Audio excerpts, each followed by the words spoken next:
Just play the damn thing. I'm often asked my opinion about what amps are the best pedal platforms out there on the market today. Usually for in the instance of clean pedal platforms. So I decided that would be a good opportunity for me to just do a video on that very topic and compose this list and share it with you all here today. There's going to be some pretty obvious answers on here that I'm sure you're probably expecting. There'll be some answers on here that are just some of my personal favorites that you may or may not be expecting, and there'll probably be a few sleepers here that you didn't consider or think about as well. Let's get to it. Number 1, Freedman amplifiers. Dave Freedman is an absolute genius when it comes to the design of Freedman amplification. And the reason why just about all of his amps are excellent pedal platforms is because they have a patented design on the effects loop. The effects loop is designed to be exceptionally clean compared to other effects loop circuits, again, making it ideal for various different types of effects pedals. Freedman amps aren't cheap, we know that, but if you're able to get your hands on one and you're a pedal fanatic, you are probably going to be very, very happy with just about any Freedman amplifier. You might also be happy with Freedman amplifiers even if you're not a pedal fanatic, just for the record, because they do a lot. They're good at plenty of other stuff. Number 2, the Wampler Bravado. Now, this amp was designed by a guy who started out as a pedal builder. Of course, Wampler started out as a pedal company, and when they designed their first all-tube amplifier, the inspiration behind it was to create an all-tube pedal platform amplifier, which is what the Bravado was.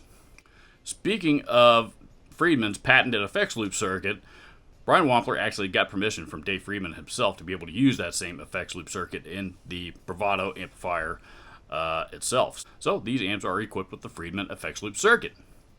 I believe that these amps are recently now out of production. However, there do seem to be a few retailers currently that still have some stock available, at least as of this recording. And of course, I'm sure you can also find them on the used market. Go check out the Wampler Bravado. It comes in heads and combos, and there's a few different varieties in which you can buy it. Number 3, Boss Katana Series. Now, if you follow my channel at all, you probably know I am not a fan of modeling amplifiers at all. And I suppose there's probably a little bit of a debate as to whether the Boss Katana is actually a modeling amplifier, yes or no. Whether it is or not, that's certainly the arena that it competes against, and Boss has even opened up and said that. They've told me that directly, that the reason why they came out with the amps is to be able to compete in the marketing amplifier arena, the same as the Line 6s and the PV Vipers and all that kind of stuff. However, modeling amps generally suck as pedal platforms, at least in my opinion. This is why, when Boss came out with the Katana series, they wanted to design a modeling style amplifier that was also really, really good at taking pedals. Which makes sense because Boss primarily makes pedals before they're known for doing anything else. So they wanted, obviously, their customers that already own and use their pedals to be able to successfully use those pedals in their amps. The Katana series are one of the more affordable entries on this list, and as I mentioned already, I'm not real big on modeling amps, but if I were going to buy one, this is probably where I would start. Number 4, Fender amplifiers. Fender, of course, is widely known for their crisp, clean, really glassy, clean tones in just about all of their amps. This is one reason why the Fender Deluxe Reverb is the all-time best-selling amplifier on the planet, in all of its iterations. You can still buy the 65 reissue version. I think they still make the 68 silver-faced reissue version, and I think that at any given point in time nowadays, there's usually a limited edition with with an oddball speaker or something. And I mean, there's all different kinds of deluxe reverbs out there, and the same is true with the Twin and the Princeton and lots of their different amplifiers. One thing they all seem to have in common, though, is that they have excellent clean tones. Despite not having an effects loop, you really don't need it anyway because, again, these amps are so clean sounding. So if you're looking to get most of your guitar tone from your dirt pedals and you just want a really good, clean, loud pedal platform amp to do it, check out Fender amps. From the Hot Rod series all the way up to some of these other amps I've just mentioned, all of them are going to serve your purpose just fine here. Just be aware that you might want to turn off the bright switch on those amps because they can get pretty trebly sounding otherwise. Number 5, the Ampeg R50H Reverb Rocket. Why do I have this one on here? Because I used one when I was playing in a band called Secondhand Theory a number of years ago, and we practiced at the bass player's house, who was one of my best friends to this very day. And in his basement, he had this Ampeg 50-watt Reverb Rocket half stack that I always use for practice, and honestly, the clean channel on it reminded me very, very much of a Fender amp. But a lot flatter sounding. It even had the front preamp input and outputs that you could use on the front of the amp as an effects loop. And it took pedals extremely well. It got to the point that I didn't even bother taking my own amp to gigs with that band. I just used that one because it sounded so good. These are getting a little bit harder to find on the used market, but I've heard rumors over the last couple of years that Ampeg is talking about bringing back the Reverb Rocket series. Haven't seen it yet. Hopefully those rumors are true because they were great amps. And you can still pick these up pretty cheap. I saw a couple of really, really affordable listings on Reverb, $600, $700, $800. Number 6, Randall Diablo Series. If you followed my channel for any length of time, you're probably aware that I did just about all of my my pedal and all my gear demos, period, really, through my trusty old Randall RD20H Diablo head. And the reason why I did that is because the clean channel on it is phenomenal. These are import amplifiers designed by the legendary Mike Fortin. The gain channels on these amps sound a lot like Mike Fortin gain channel amplifiers, but the clean channels are unexpectedly clean and make for excellent pedal platforms, effects loops, and everything. I still have mine. I still gig with it, and it's been a very reliable, trustworthy amplifier that I've gotten a lot of use out of, and it seems to really, really enjoy pedals. Number 7. Laney Ironheart Series. Speaking of amps that I personally use for pedal platforms quite often, most of my pedal demos these days are done through my trusty Laney Ironheart IRT Studio.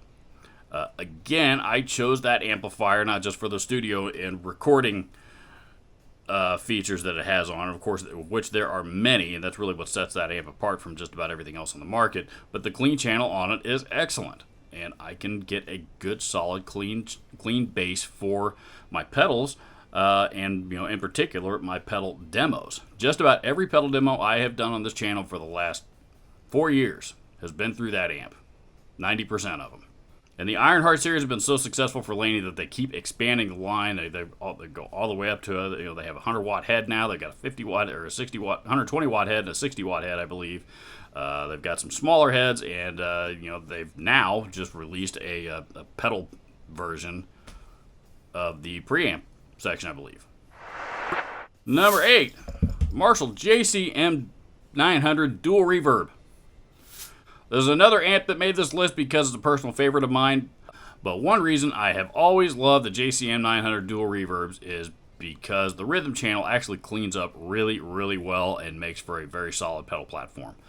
The dual reverbs have onboard effects loops, and they also have half power switches, so even if you get the 100-watt version and you need to quiet it down a little bit, you can flip it down to 50 watts very, very easily. And the gain structures on it allow you to get all different kinds of tones, and more pedals just allow even more flexibility. I love the 900s. Always have, always will. Number 9, pedal power amps. There's a whole genre of these out nowadays. The ones that are currently on the market, amps like the Orange Pedal Baby, the Seymour Duncan Power Stage amplifiers. There's a lot of them. And again, these are simply clean, no frills power amps that are made, that are designed specifically with the intention of running pedals into them. If you want another suggestion that is not quite as expensive, search the used market and find an old crate power block. I did a demo on this amp myself about a year ago because in the instance of pedal power amps that are popping up more and more nowadays, the crate power block was came out 20 years ago and was way ahead of its time. And now we're starting to see the values of those things climb up a little bit. So you can't find them for $80 anymore, but you can still find them for $120, $30, $40, $150 or so. So they're still way more affordable than some of the other current offerings that are on the market today. And they can serve a lot of different purposes, but one thing they do really, really well is serve as a pedal platform. Also, if you can find one that still has the gig bag with it, it's not a bad little amp to take and throw in the trunk with you to a gig, in the off chance that you need to go to a backup head in the middle of your gig. Number 10, the Vox AC Series amps. Specifically, I'm referring to the AC30 and all of its iterations, and the AC15 and all of its iterations. The reason why is because those are the two that come with 12-inch speakers. The AC, they do make smaller versions like the AC10 and the AC4, but they come with much smaller speakers, and in my opinion, at least for rock and metal, metal stuff, those amps aren't real conducive to those genres. But the AC15 and the AC30 are excellent.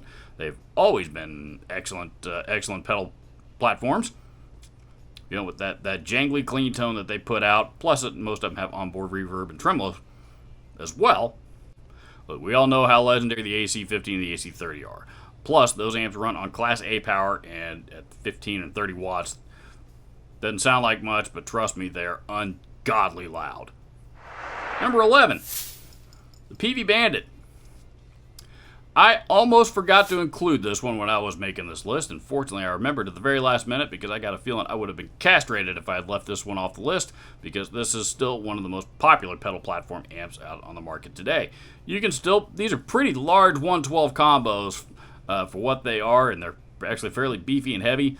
But if you go to look for these, there's been a lot of different iterations of the Pey Bandit over the years. This amp's really been around since the 80s, I think, and is still in production today. But as far as the best pedal platform versions go, you want to look for what people refer to as the red stripe or the silver stripe version. Those are the ones to get if you're looking for a pedal platform. The gain channel on these amps really, isn't much to write home about, but the clean channel is where it's at, and just the way that these amps are designed, these things really, really fill up a room really, really well. I've been putting off buying a Pey Bandit forever. I don't know why I don't own one yet. Number 12, the Rolland JC120 Jazz Chorus. I've talked about this amp quite a bit in the past because it's my all-time favorite clean amp. I really, really enjoy the flat sounding clean channel that's somewhere there between warm and mid-rangey and not quite real bright. It's just right there in the middle where I think it needs to be, which in my opinion makes it conducive to just about all kinds of pedals out there. The JC120 is a legendary clean tone that's been used by tons and tons and tons of artists, not the least of which are, most of Metallica's clean tones are JC120. FYI. Again, among many, many others. This is a legendary amplifier that's been around since the 1970s and really hasn't changed much since then. And they're still pretty affordable today. You can buy one brand new for $11.99. If you want clean tone, go find yourself a Rolland JC120 Jazz Chorus. Okay, that's it. Thank you so much for taking the time to check out this video. I hope you found it informative and gave you a few new ideas for amplifiers that you should go check out if you are in the market for a pedal platform amplifier. Comment down below. Let me know your thoughts. I would certainly love to hear if you found something on here that inspired you directly. Robert, signing off.